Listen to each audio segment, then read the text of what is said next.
அன்பார்ந்த நூல் நிலையம் பார்வையாளர்களே வணக்கம். பெரிய நாவல்கள், சிறுகதைகள் தாக்கத்தை ஏற்படுத்தும் என்றாலும் அதனுடைய சுவை என்பது வேறு. அதை படிப்பதற்கு பொறுமை இருக்க வேண்டும். ஒரு நல்ல மனநிலையும் சூழ்நிலையும் இருக்க வேண்டும்.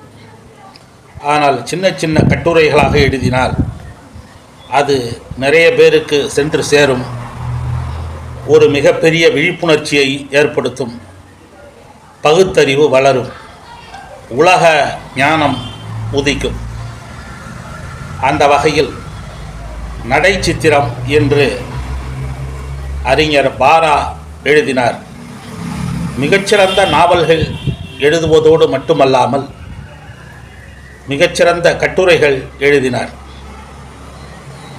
அதற்கு பிறகு பார்த்தசாரதி அவர்கள் சில பல கட்டுரைகள் எழுதியிருக்கிறார்.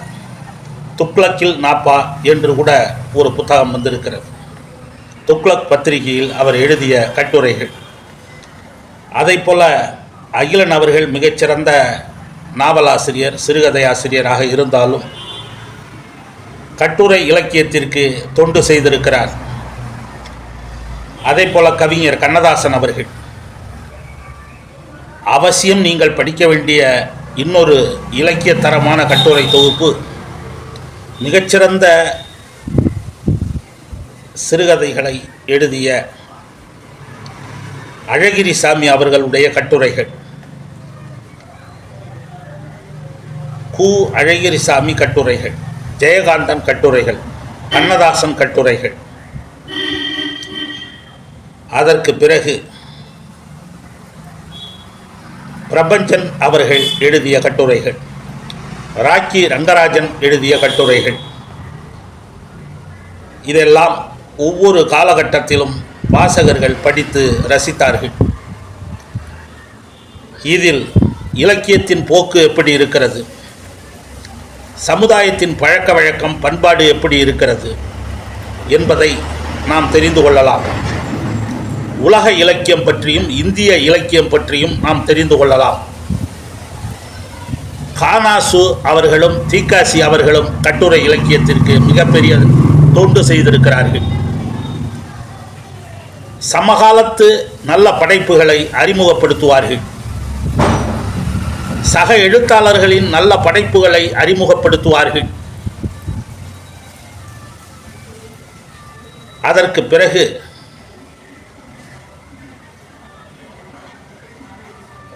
திரைப்படங்களை பற்றி மட்டுமே எழுதக்கூடிய ஆசிரியர்கள் இருக்கிறார்கள். அரசியலை பற்றி மட்டுமே எழுதக்கூடியவர்கள் இருக்கிறார்கள். ஆனால் சிறுகதையும் நாவலும் எழுதி புகழ் பெற்றவர்கள் பொதுவாக வாழ்வியலை பற்றி, வாழ்வியலின் பல துறைகளை பற்றி எழுதி புகழ் பெற்றிருக்கிறார்கள். இதில் நாம் உலக இலக்கியத்தையும் இந்திய இலக்கியத்தையும் தரிசிக்கலாம், வாழ்வியலை தரிசிக்கலாம், சமூக பழக்க வழக்கங்கள், பண்பாட்டை தரிசிக்கலாம்.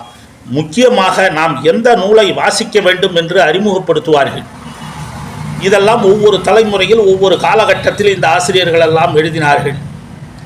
இப்பொழுது இந்த தலைமுறையில் அந்த பணியை மிகப்பெரிய அளவில் மகத்தான முறையில் செய்து வருபவர் எஸ். ராமகிருஷ்ணன் அவர்கள். அவருடைய கட்டுரையில் நாட்டின் போக்கு, இலக்கியத்தின் போக்கு, நாம் எந்த புத்தகத்தை படிக்க வேண்டும், வரலாற்றில் எந்த புத்தகங்களை படிக்க வேண்டும் என்றெல்லாம் சின்ன சின்ன கட்டுரைகளாக அவர் அழகாக எழுதி அறிமுகம் செய்து வருகிறார். எஸ். ராமகிருஷ்ணன் கட்டுரைகள் என்பது தற்கால தலைமுறையின் மிகப்பெரிய தவிர்க்க முடியாத ஒரு படைப்பாக இருக்கிறது. அதை பேராசிரியர்கள் முறையாக மாணவர்களுக்கு அறிமுகம் செய்ய வேண்டும். தீஜா ரங்கநாதன் அவர்கள் இதை ஒரு கலையாக செய்தார். கவிஞர் கலாப்பிரியா அவர்களும் வண்ண நிலவன் அவர்களும் மிகச்சிறந்த கட்டுரை தொகுப்புகளை எழுதியிருக்கிறார்கள்.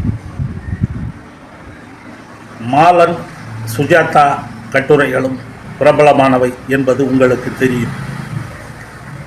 அந்த வகையில்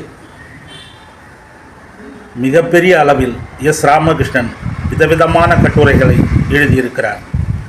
ஆனால் இந்த ஆசிரியர்கள் அனைவரும்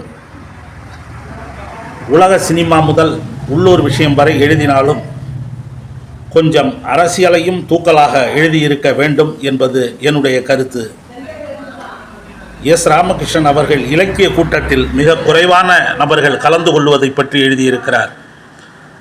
கிராமங்களில் எப்படி விஜயகாந்த் கட்சிக்கும் ரசிகர் மன்றத்திற்கும் போர்டுகள் இருக்கிறது என்பதை எழுதியிருக்கிறார். இரவு நேரங்களில் ஊர் உலகம் எப்படி இருக்கிறது என்று எழுதியிருக்கிறார்.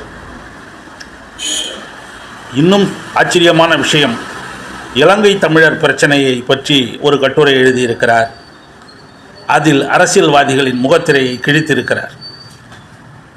இந்த தலைமுறையின் போக்கு எப்படி இருக்கிறது என்பதை எஸ். ராமகிருஷ்ணனுடைய கட்டுரைகளின் மூலமாக நாம் தெரிந்து கொள்ளலாம். எல்லா புகழ்பெற்ற எழுத்தாளர்களும் பத்திரிகையாளர்களும் இப்படி இலக்கியம், வரலாறு, அரசியல், சமுதாயத்துறை சம்பந்தமாக கட்டுரை இலக்கியத்திற்கு தொண்டு செய்ய வேண்டும். அதற்கு மிகப்பெரிய ஒரு 24 மணி நேர முழுநேர எழுத்தாளராக இருந்தால்தான் இது சாத்தியம். அதை மிக நன்கு தன் வாழ்க்கையின் மூலமாக அதை நல்ல முறையில் நிறைவேற்றி இருப்பவர் எஸ். ராமகிருஷ்ணன்.